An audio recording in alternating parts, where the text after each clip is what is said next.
त्यानंतर 96 मध्ये स्थायी समितीचे अध्यक्ष त्याच्यावरती विचार विनिमय करून नंतर तो महासभेला सादर करतात.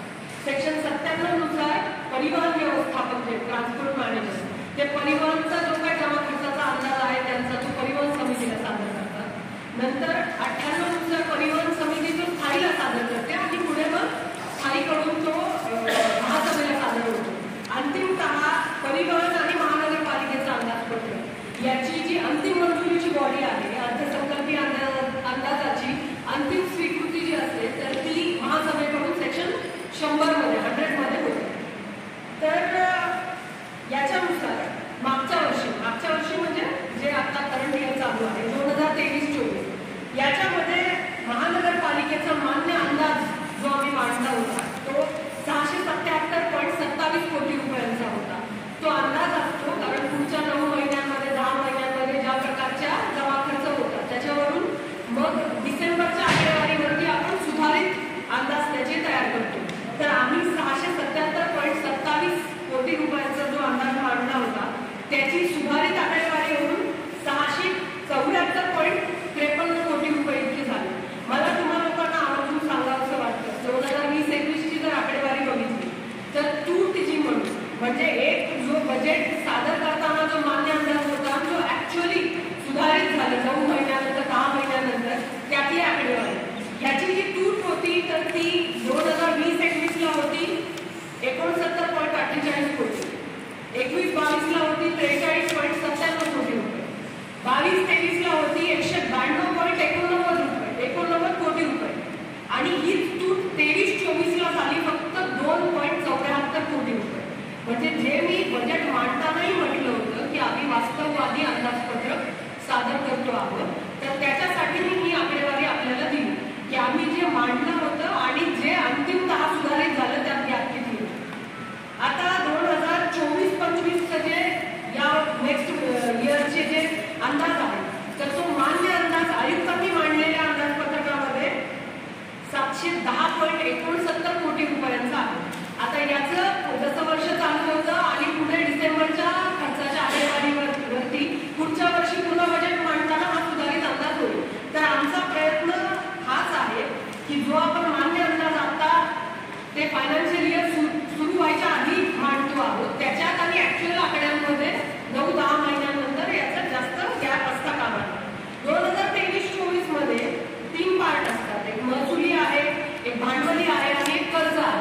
तर अशा तिन्ही भागांची बेरीज बघितली तर 1075.19 कोटी रुपयांचं अंदाजपत्रक मागच्या वर्षी महासभेनं मंजूर केलं होतं. महसुली, भांडवली आणि कर्ज हे सगळं गृहीत धरून हे 2024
आहे आणि यावर्षी मनपाकडून त्यांना 14 कोटी रुपये पगार आणि पेन्शन याच्यासाठी अभिप्रेत आहे. ते आम्ही महानगरपालिकेचं जे अंदाज पकडलेलं आहे त्याच्यामध्ये आम्ही ती प्रोव्हिजन केलेली आहे त्यांना देण्यासाठी.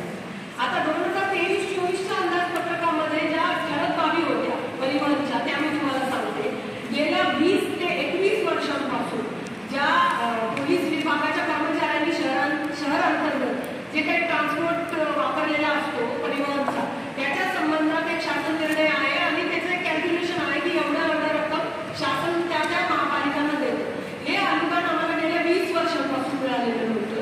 ते 3.54 कोटी रुपयांचं अनुदान मागच्या वर्षी म्हणजे एप्रिलमध्ये मला मिळालं आणि ते 3.54 कोटी रुपये आम्ही कर्मचाऱ्यांना वाटले ज्यांचे सगळ्यात कमी म्हणजे जुने थकीत आहेत.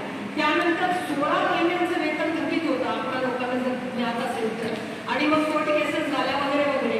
हे थकीत 16 महिन्यांच्या वेतनापोटी महापालिकेनं त्यांना 8 कोटी रुपये दिले आणि सेवानिवृत्त सेवकांच्या देय रकमेकरता 1 कोटी रुपये अनुदान दिले.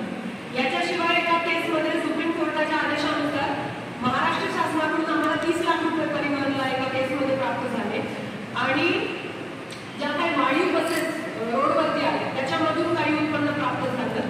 अशा सगळ्या उत्पन्नामधून आज रोजी परिवहनने न्यायालयातले 185 दावे निकाली काढलेले आहेत आणि त्याच्यावरची जी हे आहे रक्कम तर मागील आर्थिक वर्षामध्ये 14.23 कोटी इतकी थकीत वेतन असेल, प्रॉव्हिडंट फंड असेल, इतर देणे असतील किंवा काही ऍक्सिडेंटचे क्लेम्स होते वेगवेगळ्या न्यायालयीन निर्णयांमध्ये असे आम्ही 185 दावे निकाली काढलेले आहेत आणि ही ज्या पद्धतीचे दावे निकाली काढले ते याच्या आधी कधीही कुठल्याही वर्षात इतक्या मोठ्या प्रमाणात लोकांची थकीत वेतन आणि देणी किंवा इतर काही असतील क्लेम्स तर ते दिलेले नव्हते.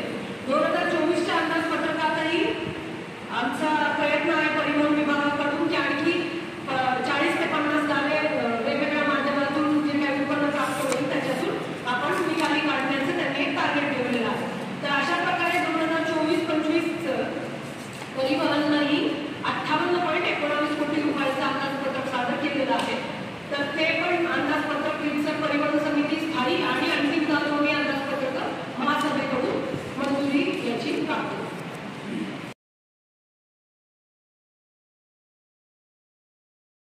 राष्ट्रीय पातळीवरची पदकं मिळालेले मुलं मुली इथे आहेत. त्यांची काही मुलांची डेलिगेशन माझ्याकडे आलेली, त्यांचे पालक, त्यांचे प्रशिक्षण आणि या लोकांनी विनंत्या केलेल्या की आम्हाला इन्फ्रास्ट्रक्चर हवा आहे. आता जे 2 स्विमिंग पूल आहे ते महापालिकेचेच आहेत. त्या दोन्हीचाही कायापालट झाला. एक आहे स्वातंत्र्यवीर सावरकर जलतरण तलाव, दुसरा आहे मार्कंडेय. तर त्याच्यामध्ये त्यांना मार्कंडेय आमच्या ऑलिम्पिक साईटचा आहे तर तिथे त्या लोकांना एक स्प्रिंग बोर्ड पाहिजे होते त्याच्यावरती उडी मारण्यासाठी आणि दुसरं होतं मला लोकांनी सांगितलं की मुलं मुली थेट तिकडे पाण्यात जाऊन ते करत नाही प्रॅक्टिस. आधी काही त्यांचे ड्राय पिट्स असतात स्पंज घातलेले त्याच्यामध्ये ती लोक प्रॅक्टिस करतात. याचं मी अनेक जागांवरती पाठपुरावा केला CSR मध्ये अनेक जागांवर.